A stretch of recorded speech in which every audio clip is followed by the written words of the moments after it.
Okay, I'm going to do a little review of my A-10 gear modification. So this is the FMS A-10 gear that I put in this plane.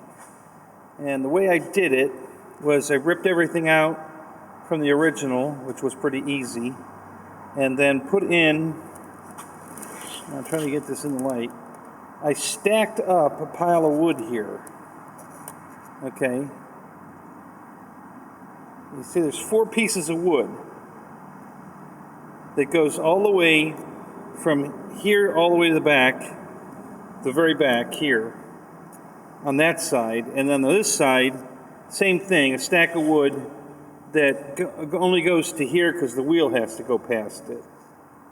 So you see here where that stack stops short, because when the gear comes up, that wheel has to pass through here. Okay, so that's why it's short here, so the wheel can go down here. Okay, and then this is what it looks like in the up position. You know, I did it exactly the way the real one's supposed to be. It's tucked up in there, but the wheel still rolls. And that's the way the A-10's made. If there's a problem with the landing gear, it lands on the wheels and rolls on the wheels, minimizing the amount of damage the plane will do to itself. The real one's done the exact same way. It's purposely hanging out a little bit like this, so that if it has to land with the gear up, it's still going to contact the rubber, and the amount of damage to the plane will be minimal because it's still on the landing gear. So as you can see, the gear door here is pretty flush with the thing, and then the same thing on the nose gear. Got a stack of wood in there, short on this side because that's where the tire has to go. Actually, the tire goes up the middle, and this is not accurate.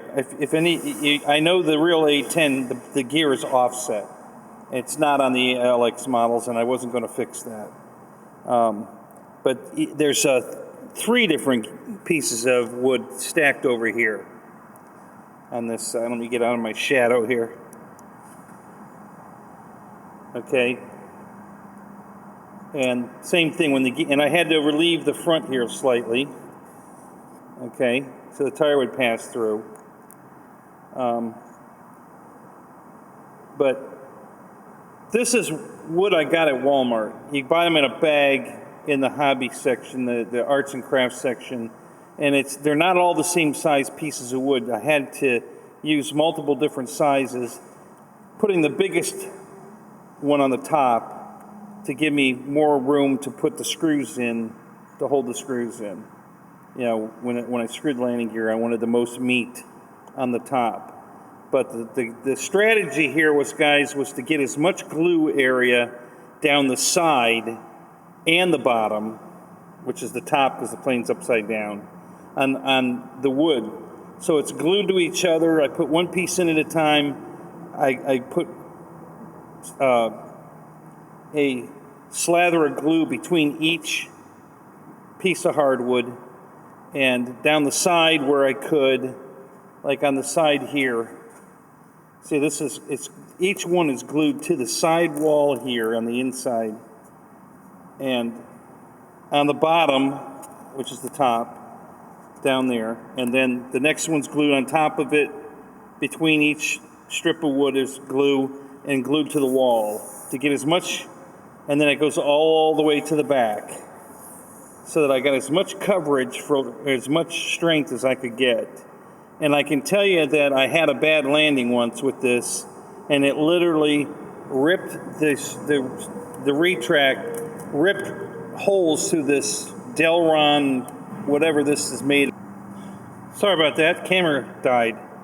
So like I was saying, so we've got this wood there's 4 sticks of wood. They're roughly 1/4 of an inch square. They are not all the same size. And I did that specifically to get this, even with this. I based the height of the wheel hanging out of the wheel well here on the door. If the door was close to level here, I knew that the wheel relationship to the pod would be correct, and the wheel does roll.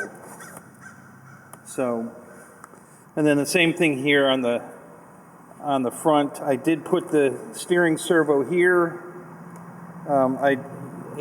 It's close to the same place it was located on the FMS plane to get the geometry right. I tried putting that servo several other places, and it didn't work. So I had to, I had it back here at one point, and I filled that all back in, but it was right here, and I think I had it, I think I had it someplace else once too, but I ended up having to make and if you look down in there, there's a little tray I made out of wood to screw the servo to, and that's working perfect.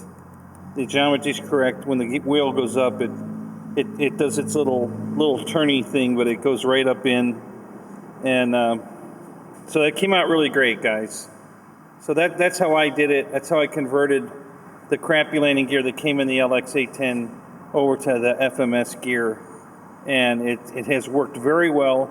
The only issue I have with it is I've got a power issue. Sometimes the gears won't come up together, and I have to fiddle with it. I believe it's just a Beck issue. I don't think this battery eliminator circuit, the Beck, has got enough amperage to drive this landing gear. So it has worked fine, but some days it doesn't. I don't know why, but I think the next trick for me, as far as making them operate correctly, is just to up the amperage of the ESC. So we're going to test that next. I'm going to buy a separate Beck and install it, probably a 10 amp Beck, and then see how it does. But other than that, it came out great. Now, one other thing I did, this is a bonus, guys. The nose gun. Okay, I cut off the foam nose gun, left the light behind. I did not cut it off flat. I whittled it down to a little round tube because this is the FMS gun. The FMS gun has got a hole in the middle of it. So I whittled down the foam around the little LED so this would slide over the foam.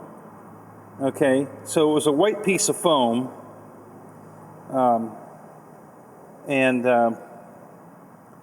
so I whittled it down, and then I slid this plastic gun over it because it looks much nicer, and now the lights that change color show through the gun, and I can demonstrate that for you. If you give me a second here, let me just pop this open, and we'll plug in the light. Let me set this down for 1 second.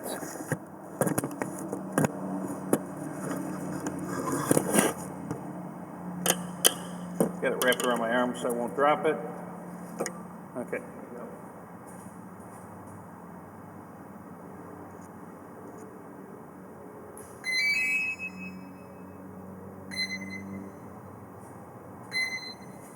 And I'm going to turn off the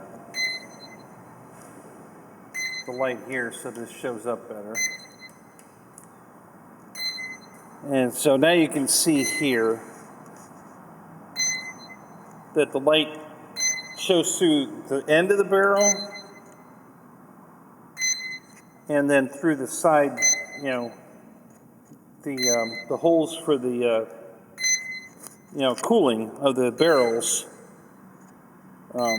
because it's just white foam there when I whittled it all down, and now so the gun still lights up really cool. I know that's not a big deal, but in case you were curious, that's what I did. It was very easy to do. I just took a knife and I shaved it till I got it close, and then I took sandpaper and smoothed it round until the FMS plastic gun slid over it, and it came out great. I like the color. Listen, it's on the plane. It's not at all scale or anything, but it was on the plane, and why not, right? What the heck? So So that was my little final deal on that. And but other than that, that's how I did it, guys. All right, so thanks for watching. Like, subscribe, and we'll catch you on the next review. Talk to you later. Bye-bye.